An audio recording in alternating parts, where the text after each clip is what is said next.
walking with it.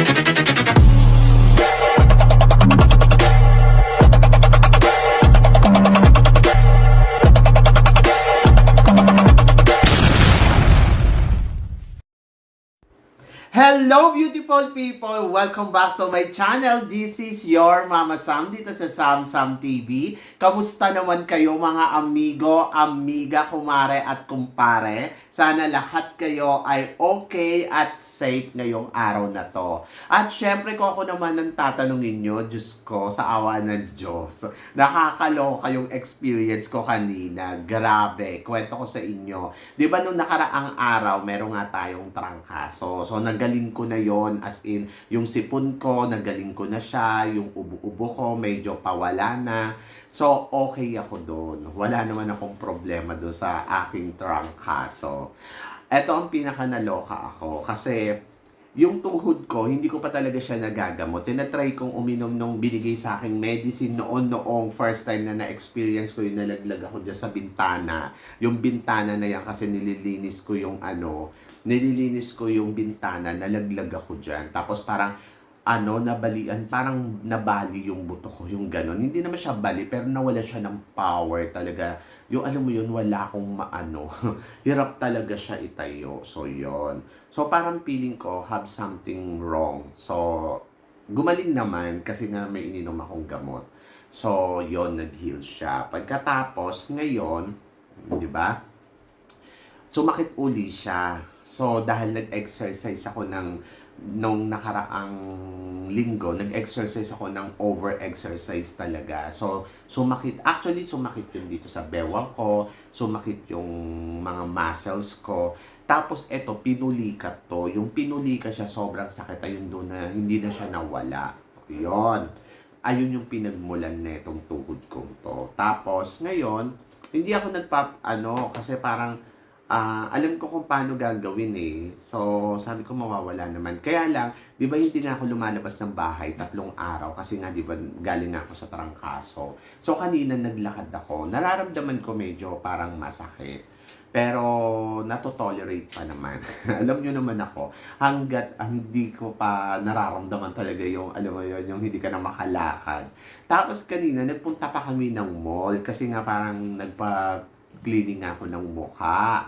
At gusto ko nga kumain ng hamburger. Pero hindi kami nakakain ng hamburger kasi nga ang daming tao. So, hindi kami nag-McDo. Nagpunta kami sa isang restaurant, sa pasta restaurant. Ganon. So, yon. Okay naman, na-enjoy ko naman. Yung pauwi na kami, nag-shopping pa nga kami kasi nga, parang, yun, saya-saya lang nung feeling. Pagkatapos, eto na, may stairs kasi, so na-imbalance ko dun yung pagtapa kong gano'n. Hindi ko siya na-control kasi careful nga ako sa mga hagdanan kasi nga baka nga bigla nga bumigay yung tuhod ko. So paghakbang kong gano'n, pak!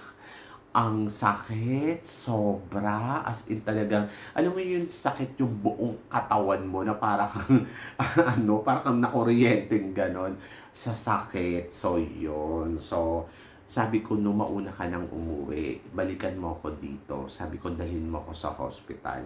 As in talaga nakatayo lang akong ganun. Hindi ko siya magalaw. Hindi ako gumagalaw. Kasi ayoko nang gumalaw. Tapos yung nawala na sino ng mga 5 minuto.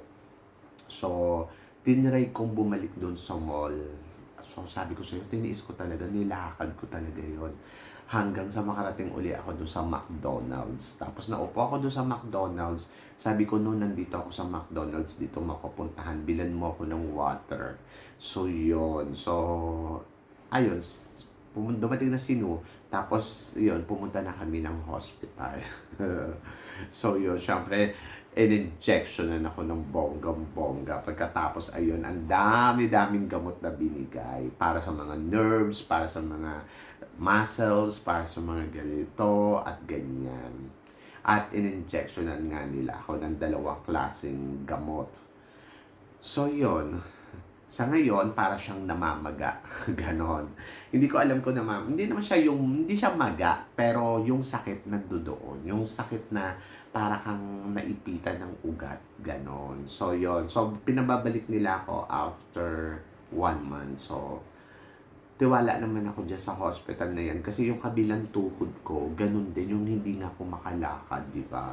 Yung grabe talaga, hindi ko talaga magalaw yung ano ko. Pero nagamot naman ni doc, yung doc kanina naggamot niya.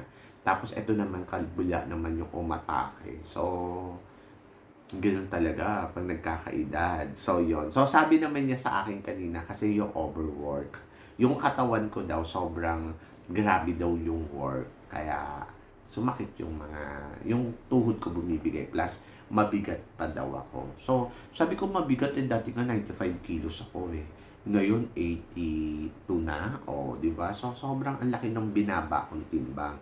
Pero sabi niya, dapat daw sa height ko ang ano ko daw dapat 70 kilos lang, gano'n. So, kailangan ko pa mag-less ng 10 kilos. Imagine ninyo, ganito na yung itsura ko, kailangan ko pa mag-less ng 10 kilos. Kumusta naman? E di parang pangit na ako nun, charot. So, yun. Pero anyway, so I think kailangan ko lang magbawas din ng tummy. Ayun yung importante. And then, of course, parang feeling ko naman payat naman ako. Feeling ko lang, pero sabi nila, laki ko daw. So, yun. Anyway, kailangan nga natin mag-diet para sigurado. So, yun. So, susundin ko na lang yun. Kailangan ko lang siguro mag-diet, try to exercise pa rin. Pero sabi niya, hindi daw yung heavy exercise. Siguro yun, ano lang, mild lang. So, gumaling lang yung tuhod ko. Yun na yung gagawin ko. So, kailangan ko rin kasi magkaroon ng muscles sa binti. Kasi yung legs ko kasi, saka yung hita ko, ano siya, I think puro taba, hindi siya muscle. So, kailangan gawin ko siyang muscle para may protection sa tuhod. Ganon. Ayun yung dapat gawin. Kaya nakakaloka talaga. Ayoko nang may sakit, naiirita ako, ganon. Paano naman kasi pag may sakit ka kasi, grabe, as in irritable ka sa mga bagay-bagay. Alam mo yun? Anyway, so, eto na. Ito ang chika. Sabing ganon, dun daw sa Miss Charm, di ba? Kasi di ba ang kandidata natin, dalawa pa. Tatlo yon, nag-resign na yung isa. So, nagulat ngayon, lahat yun yung nag-resign na si Chris Nagravides eh. So, yon. So, okay na si Chris na wag na natin siyang pakialaman. Miss World Philippines na siya. So, abangan na lang natin kung kailan magka-cancel din yung Miss World Philippines. No, di ba? So, ay yung Miss World competition. Kasi ayun din, sakit din yun ng Miss World eh. Di ba? So, at dito sa Miss Charm, cancel na naman siya. So, confirm nga na cancel na siya this year. So, sa isang taon na daw. So, maybe January, ganon. So, babalik na sila doon sa sistema ng January. Diyos ko, nahiya pa sila. Hindi na lang nila sinabi na skip yung pageant nila this year. So, yon. So, ang sabing ganun, may nabasa ako, better daw ang gawin kay, Cyril Payumo. Kasi, hindi na nila malaman kung sino ba ilalaban. Si Kayla Carter ba ang ilalaban nila para sa Miss Charm? Or si Cyril Payumo na ba? Kasi syempre si Cyril Payumo, siya, Miss Charm 2025. So, si Cyril Payumo, dapat nang ilalaba sa susunod na taon. Ayun yung akin ha. Tapos, si Kayla Carter, siya dapat yung i-exit. Kaya lang, parang kawawa naman si Kayla Carter. Unfair naman yun kay Kayla. Di ba? Kung iisipin mo. So, dapat si Cyril Payumo, para hindi rin naman maging unfair kay Cyril, pwede naman siyang i-appoint ng another beauty pageant. Like example, total nandiyan naman na siya sa The Miss Philippines. I think, pwede siyang maging Miss Aura. Oh, di ba? Kasi, ang Miss Aura kasi, appointed din. So, pwede siyang maging Miss Aura Philippines. Oo, ganun. Kaya lang, ang Miss Aura, sa susunod na taon pa siya lalaban. Magiging unfair pa rin to kay Cyril Payumo. Alam mo kung bakit?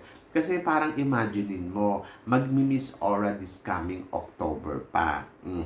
Kasi cancel din sila ngayong September. Kasi every September ginaganap ang Miss Aura. Kaya lang hindi na siya mapupush ng September. Nag-move na rin siya ng October. Ano ba yung mga no? Yung mga pageant na to. So, yon. So, sa susunod na taon, pwede naman si Cyril Payumo maging Miss Aura Philippines. Bakit hindi? Maganda si Cyril, talagang kabugera. Fit na fit siya doon para sa Miss Aura International. Kaya lang, ang problema naman dyan, sa October pa rin siya lalaban. Kung sa October or sa susunod na taon pa, baka mag-November pa, baka mag-December pa. Kawawa naman si Cyril. Ang haba na ng duration ng mga ano nila. Kasi kung iisipin mo, ang dapat, ang pinakamatagal na ay si Tara Valencia. Kasi si Tara Valencia sa next June pa siya lalaban. Pero makakalaban naman sa next June or July pa. Pero kung si Cyril, gagawin mong Miss Aura International, sa susunod na taon pa siya. O, di ba? Kasi hindi naman pwede this year kasi meron na si Isabel Santos, di ba? So, kawawa naman si si Cyril Payumo. Parang kung ako kay Cyril Payumo, alamin yung maigi kung ano yung magiging sitwasyon dito sa sa Miss Charm. Tapos kung siya ba yung ilalaban. Kasi kung hindi, I think lumaban na lang siya ng ibang pageant. Kasi parang feeling ko, pwede naman si Cyril Payumo bumalik sa Binibining Pilipinas. Hindi naman na pwede sa Miss Universe Philippines kasi parang feeling ko mahirap ang Miss Universe Philippines talaga eh. So, pwede naman si Cyril Payumo sa another pageant like example sa Miss World Philippines. O, di ba? So, yun. So, mga ganon. O kaya sa Miss Earth. Pwede din sa Miss Earth. Kaya lang sa Miss Earth kasi dapat makuda si girl. Kaya, pwede na rin talaga siya sa Miss Aura International. Ganon. Parang feeling ko, deserve kasi ni Cyril Payumo yung pageant. Or, pwede na gawin siyang Miss Cosmo sa susunod na taon. Kasi yung Cosmo medyo maaga-aga pa. So, more than doon sa Miss Aura International. Pero alam niyo sa totoo lang, kung magiging Miss Aura International si Cyril Payumo, I think fit na fit. At kung gagawin naman siyang Miss Cosmo for the next year, I think much better. Ganon! Diba? So, yun. So, good luck kay Cyril. Siyempre, good luck din kay Kayla Carter. Kasi parang feeling ko, kung mag-giveaway si Kayla Carter, wala nang problema. Pero kasi parang unfair naman kay Kayla kung parang ginawa ninyo siyang pagkatapos biglang ang ending, biglang tatanggalin ninyo. Diba? So, yun. So, ay nako, nakakaloka talaga. So, good luck pa din talaga sa mga queens natin. Good luck sa lumalaban sa international pageant at sana dito sa Miss Charm magkaroon sila ng linaw. So, grabe yung Miss Charm na provision na ibinigay sa mga kandidata, no? Especially sa mga kandidata natin. Parang pinaghintay nila sa wala. So, nakakaloka.